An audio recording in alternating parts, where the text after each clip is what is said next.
Hey kids, this is Ivan. How you doing? Let me ask you something awful. If you died tomorrow, would you die as you or as the version of yourself that everybody else trained you to be?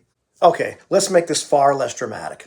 If you were told today that you had exactly 1 year to live, would you keep on living life the way you're living it now, or would you do different things? And if you said you'd do different things, well, why aren't you doing them now? Because the truth is, we all have a finite amount of time. We're just not sure how much time we have.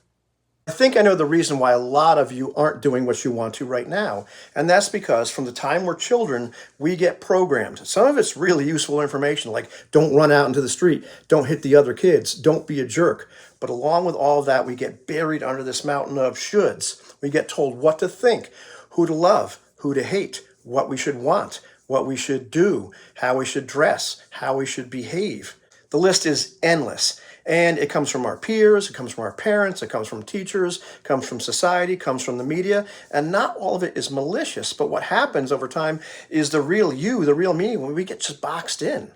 You remember the first time that somebody laughed at you for what you liked, or the time you got told not to sing in class because it's time for studying, or somebody told you that your hobby, whatever it was, like drawing or music, well, that's really nice, but it's not going to pay the bills. Or your parents just kind of didn't understand what you liked, or maybe even, try to discourage it.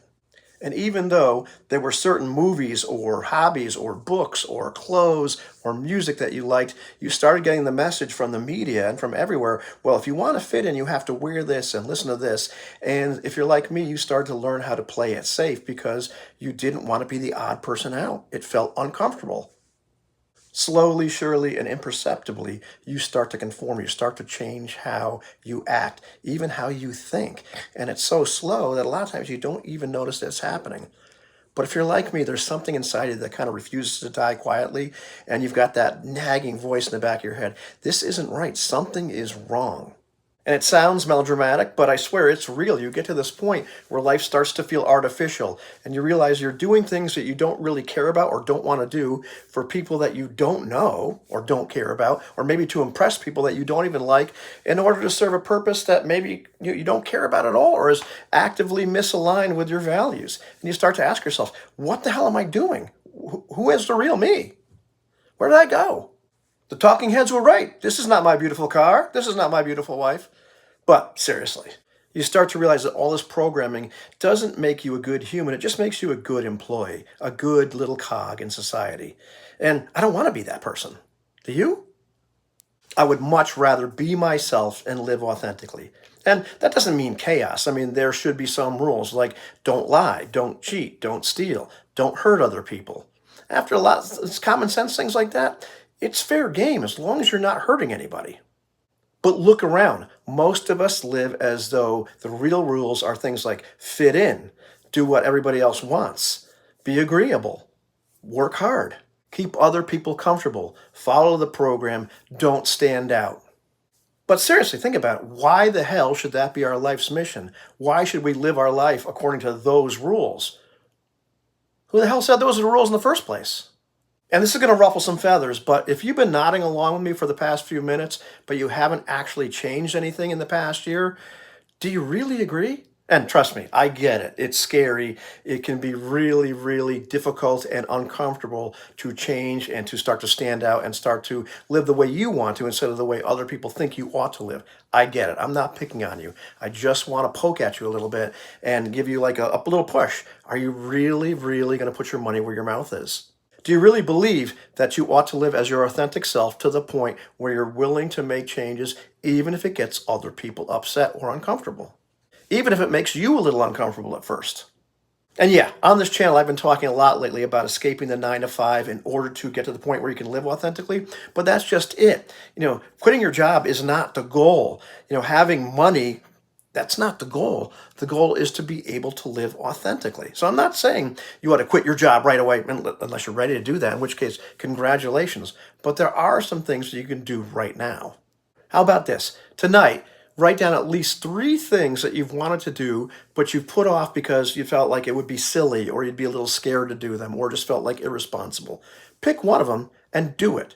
Do it within the next week. Don't put it off for a month or a year. Go ahead and do it. I started playing bass out again about 4 years ago or so, and I was thinking to myself, man, I have missed this. This is great. And I've been playing role-playing games again for a while. Once again, same thing. I put them up on YouTube. If people are going to laugh, they laugh. Who cares? I got news for you. The opinions of most people just don't matter. There's only a few people, really, I think about in my life whose opinions matter a lot to me. Those are the people that are closest to me. And also, I'll tell you what, if there's a disagreement and push comes to shove, guess whose opinion wins? Mine, as far as how to live my life. Not because I'm a jerk. I'll consider their advice and their input. But at the end of the day, well, it's me. This is the one life I get. It's the one life that you get. I strongly encourage you to stop living life based upon what other people think and upon what other people want you to do. Live life the way that you want to live it. Authenticity isn't always easy, but I guarantee you it is always worth it. Every single time I have decided to act or do something that felt more like me, I've always been glad I did it. And you know what the number one regret people have on their deathbed? It's not even that I wish I worked less and spent more time with my family. The biggest regret is, you know what, I didn't do these things that I really wanted to do, that I was really passionate about. And a lot of times it's because I was worried what other people would think of me, or I decided it wouldn't be the responsible thing to do. Don't be in that position later where you're, on the deathbed. That's morbid, isn't it? Wishing, having all these regrets that you wish you'd acted more like yourself. Okay, let's get a little less morbid. 10 years from now, you will either be glad that you started living authentically today, or you will wish that you had. So the question is, are you ready to stop living somebody else's script and start living yours? Thanks a lot for watching. I really would love to see your comments. And of course, if you liked the video, go ahead and like it, subscribe if you want to see more content like this. But I'd love to hear what you have to say about this.